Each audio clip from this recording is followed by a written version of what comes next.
You're with the deep dive. Okay, let's just jump right in.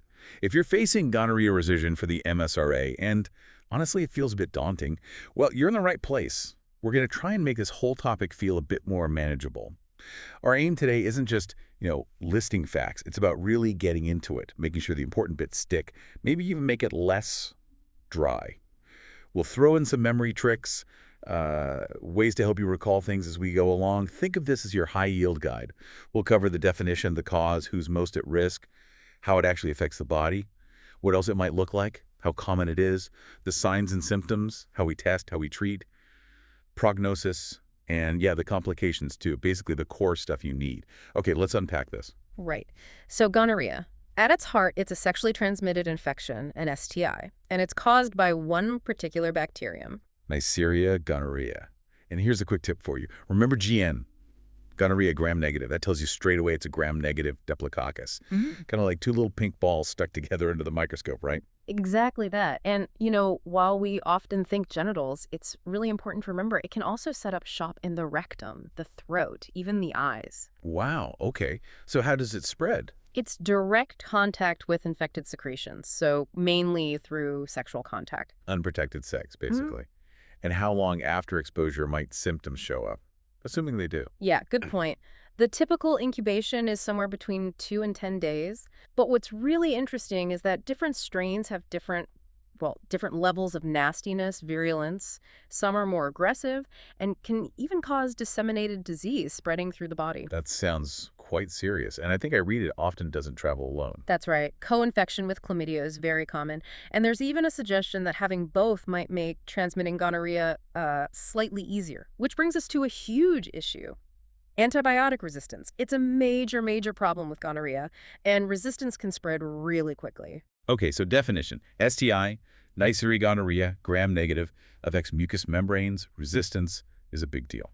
Got it. So, moving on slightly, the etiology, the cause. Well, as we said, it's that one bacterium, Neisseria gonorrhea. The key thing for etiology is just remembering how it transmits. So, sexual contact, vaginal, anal, oral, and also, importantly, perinatal transmission from mother to baby during birth. Right, the bug and how it gets around, simple enough. Now, here's where it gets really interesting, especially for MSRA prep. Who's most at risk? Risk factors are definitely high yield. We can break them down a bit. Yeah. First, the general ones. Unprotected sex, obviously. Multiple partners, riskier sexual behaviors in general. Those sound like standard STI risks. Anything more specific? Demographics, maybe? Yep. Younger people are generally at higher risk, also anyone who's had STIs before. Then there's the whole co-infection picture. The data we have shows a really significant number, something like 44% of men who have sex with men, or MSM diagnosed with gonorrhea, also have HIV. That's a key stat to hold on to. Wow, 44%, that's huge. So co-infection, especially HIV and MSM, is a big red flag. What about specific sexual behaviors? Anal intercourse carries a higher risk of transmission, and just inconsistent condom use, or not using them properly during any kind of sex. Then there are other factors, too, like recent sexual activity abroad, recreational drug use, or involvement in sex work. So it's a real mix of behavior, age, other health conditions. When you see a patient, you've got to think about how these might overlap. Okay, let's switch gears. What's actually happening inside the body? The pathophysiology. Okay, so the first step is the bacterium and gonorrhea, basically latching onto and getting inside the mucous membranes, usually the urogenital tract. Once it's in, it starts multiplying. That triggers inflammation in the tissues. And then, through more sexual activity, it can spread to other parts of the reproductive system. So adherence, invasion, multiplication, inflammation, and then potentially spreading further. Got it. Clear steps. Now, if someone comes in with, say, discharge or pain down there, what else could it be? What are the main differential diagnoses we need to rule out? Yeah, good question. Several things can look like gonorrhea. For the MSRA, the big ones to keep in mind are other common STIs. So definitely chlamydia, syphilis, and genital herpes too. Okay, so other infections causing similar symptoms in similar places. How do we tell them apart then? Well, that's where good clinical assessment comes in, taking a proper history, asking about symptoms, sexual activity. But crucially, you need lab tests. You can't really rely just on how it looks because the symptoms overlap so much.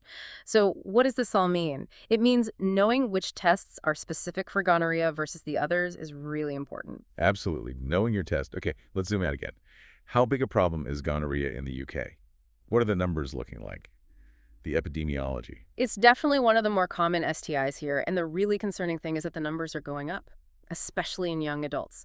We also consistently see higher rates in MSM and in people living in cities. And the recent data really backs that up, doesn't it? Oh, absolutely. The 2019 figures were quite striking. Over 70,000 diagnoses, 70,936 to be exact, which was a big jump, like 26% from 2018. Now, that rise is probably down to a few things acting together. More testing happening, which is good, but also, unfortunately, ongoing unsafe sex. And our diagnostic tests are better now, more sensitive. Right, so we're finding more, but there might actually be more too. What about age groups and different populations? The highest rates are pretty consistently in the 20 to 24 age group, young adults. But it's not just them. We're seeing increases across the board, heterosexual women, heterosexual men, women who have sex with women, alongside the high rates in MSM. And those super sensitive tests, the Nadeit's nucleic acid amplification tests, they're definitely finding more infections, especially ones without symptoms. Makes sense. Any patterns regarding ethnicity or where people live? Yes, there are differences. The data shows the highest rates tend to be among people identifying as Black Caribbean, and the biggest proportional increase recently was seen in people of Asian ethnicity. Geographically, yeah, urban areas, especially London, always report higher rates. Understanding this epidemiology helps you kind of frame who might be more likely to present. Definitely helps build the picture. Okay, let's get practical. What does a patient actually experience? What are the clinical features, the signs and symptoms we need to look out for? Okay, common symptoms, if they appear, include things like discharge urethral or vaginal, pain or burning when passing urine, so dysuria, maybe pelvic pain. Men might get testicular pain or swelling too. But, and this is really, really key for your exam, a lot of people, especially women, can be totally asymptomatic, no symptoms at all. That asymptomatic part is crucial, isn't it? Makes it harder to control spread. Yep. Can we break down the typical symptoms maybe by gender? What about men? Sure. So in men with urethral infection, discharge is very common. Over 90% get it. And or dysuria, maybe over half. But remember, maybe up to 10% of men with it in the urethra have no symptoms. And if it's rectal or in the throat, way more likely to be asymptomatic, like over 90% in those sites. Okay, and for women? For women, infection in the cervix, endocervical infection, is often asymptomatic, could be up to 50% of cases. If they do get symptoms, it might be a change in vaginal discharge, maybe in up to half. Lower abdominal pain is less common, maybe 25%. If it affects the urethra in women, they might get dysuria, maybe 10–15% of the time, but often without the urinary frequency you might expect. And again, rectal infection in women, usually asymptomatic. So high chance of being silent in women. What about actual signs on examination? What might a doctor or nurse actually see? In men, the classic sign is that discharge, often thick, yellowy green, mucopurulent or purulent. You see that in most symptomatic guys. Less common are things like a tender or swollen epididymis, or maybe balanitis, inflammation of the penis head. In women, you might see a mucopurulent discharge coming from the cervix, but honestly, it's not a super reliable sign. Sometimes the cervix bleeds easily if you touch it, like during a smear test. Pelvic tenderness is actually quite uncommon, maybe only 5% of cases. And it's really vital to remember, a completely normal pelvic exam is very common in women who have gonorrhea. Right. And anything specific for children? Yes, newborns. If they pick it up during birth, you can see quite nasty conjunctivitis red, sticky eyes with pus developing within the first couple of days. In young girls, maybe vaginal discharge and redness around the vulva. And the infection isn't always just local, is it? It can spread. That's right. Hematogenous dissemination basically spread via the bloodstream. It's not common, but it can happen.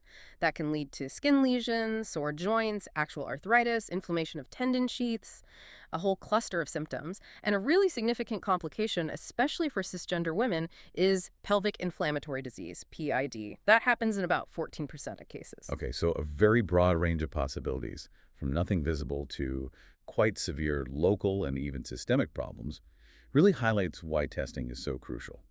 Let's talk investigations. How do we actually diagnose this? Diagnosis hinges on finding the N-gonorrhea organism itself. The main tools we use now are those nucleic acid amplification tests, NETs, and also culture.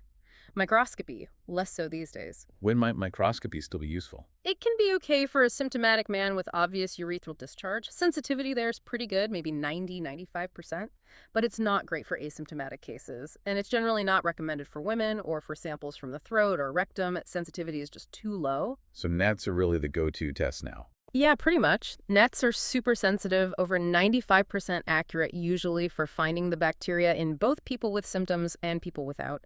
And they're definitely the best bet for testing those extragenital sites, like the rectum and pharynx. Okay, so what's the point of doing culture anymore then? Culture is absolutely vital for antimicrobial susceptibility testing. Given the huge problem with antibiotic resistance and gonorrhea, we need culture to see which antibiotics will actually work. It guides treatment for the individual, but also helps track resistance patterns nationally. Right, makes sense. Need to know what drugs will kill the bug. Uh, Any other tests we should think about when someone has gonorrhea? Definitely test for other STIs. Co-infection is common. Like we said, chlamydia is often found alongside it, maybe around 19% of the time. Oh, and one other thing. If someone's been in recent contact with a confirmed case, say within the last 3 days, and they haven't been treated empirically, you might consider testing or retesting them quickly. Good point. Check for the main culprit, check its weaknesses, and check for its friends. Okay, we know how to find it. How do we treat it? Let's talk management. Right, management principles. Generally, positive cases or people at really high risk should be referred to a specialist GUM clinic, genitourinary medicine. They're the experts in managing STIs and contact tracing. If someone has severe PID or that disseminated infection we mentioned, they'll need hospital admission. And a massive part of management is patient education, safer sex, why it's important, and partner notification. That's absolutely key to stopping onward spread. And the drugs. What's the standard antibiotic treatment now? The usual first-line treatment in the UK is a single injection of ceftriaxone 1 gram into the muscle. If and only if you know the specific strain is sensitive to ciprofloxacin, then a single 500 milligram tablet of Cipro might be an option. But resistance to Cipro is common now. A test of cure afterwards, using either culture or not again, is usually recommended, especially if symptoms don't clear up or if a non-standard treatment was used. And of course, you always have to think about alternatives based on allergies, local resistance patterns, things like that. Are there special considerations for, say, pregnant women or kids? Yes. In pregnancy and breastfeeding, ceftriaxone 1 GIM is still preferred. Azithromycin might be an alternative if ceftriaxone isn't suitable. For newborns with gonococcal conjunctivitis that needs urgent assessment and specific antibiotic treatment. If children are diagnosed, it always needs specialist pediatric and safeguarding input. If chlamydia is also present, you treat that according to its own guidelines alongside the gonorrhea treatment. Disseminated infection often needs initial IV antibiotics, maybe followed by oral ones. And crucially, if there's any suspicion of sexual abuse, especially involving a child or vulnerable adult, that needs incredibly careful handling. Follow local child protection procedures immediately and get expert advice. Okay, so treatment needs tailoring. Once someone's treated, what's the outlook, the prognosis? Generally, it's really good. With the right antibiotics given promptly, symptoms usually improve quite quickly within days to maybe a week or two. But, and this is a big, but you have to counsel people about reinfection. If they have unprotected sex again with someone who has it, they can get it again. And getting it repeatedly can cause more problems down the line, right? Exactly. Each infection increases the risk of complications, particularly infertility for both men and women. So, prevention is just so important. That means safer sex practices, consistent condom use, targeted screening for those at higher risk, and really effective partner notification and treatment. People are working on vaccines too, but we're not quite there yet. Let's just quickly revisit partner notification. Why is it so vital? Because it breaks the chain. If you find and treat the partners of someone with gonorrhea, you stop them from unknowingly passing it on to others, and you also stop them from potentially reinfecting the original person. How you approach it might differ slightly if the first person had symptoms or not, but the goal's the same. Get partners tested and treated.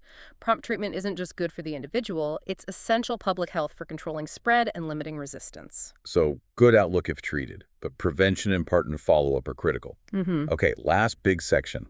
What happens if it isn't treated or keeps coming back? What are the complications? Yeah. Despite the good prognosis with treatment, if it's missed or keeps happening, gonorrhea can cause some serious, sometimes permanent damage. In men, you can get scarring in the urethra, causing a narrowing, a stricture. That makes peeing difficult. The infection can also spread locally, causing epididymitis, inflammation of the tubes behind the testes, or prostatitis. Rarely, it can even block urine flow from the bladder. And in women, it's often the reproductive system that bears the brunt. Yes, absolutely. The main worry is PID, pelvic inflammatory disease. That's a major cause of infertility, chronic pelvic pain, and increased risk of ectopic pregnancy later on. Women can also get Bartholin's abscesses or that Fitzhugh-Curtis syndrome, which is inflammation around the liver. And we touched on newborns already. Right, that eye infection, ophthalmia neonatorum. If it's not treated fast, it can scar the cornea and cause severe sight problems. Generally, although it's rare, that spread through the bloodstream dissemination can cause the skin and joint problems we mentioned. And in very, very rare cases, severe things like meningitis, endocarditis, myocarditis, which can even be fatal. And one last crucial link, having gonorrhea makes it easier to both catch and transmit HIV. So all this really just hammers home why regular testing for those at risk, quick diagnosis, and prompt effective treatment are so incredibly important. Definitely. Highly treatable, but potentially devastating if ignored. Okay, that wraps up our deep dive into gonorrhea for MSRA revision. We've covered the definition, cause, risk factors. Remember the 44% HIV co-infection in MSM, the pathophysiology, differentials, the rising epidemiology, the clinical features, including the asymptomatic aspect, investigations like NANS and culture, management with ceftriaxone, usually first line, the generally good prognosis, and those serious potential complications. Hopefully that's really helped cement things for you, boosted your confidence a bit for the exam. And here's something to maybe chew on as you revise further. Thinking about that rising antibiotic resistance. What other approaches beyond just new antibiotics might we need to tackle gonorrhea effectively in the years ahead? Just a thought. Keep pushing on with your prep. You're doing great. Don't forget, for loads more top-notch MSRA resources, definitely check out pastthemsra.com and also freemsra.com. You really have got this.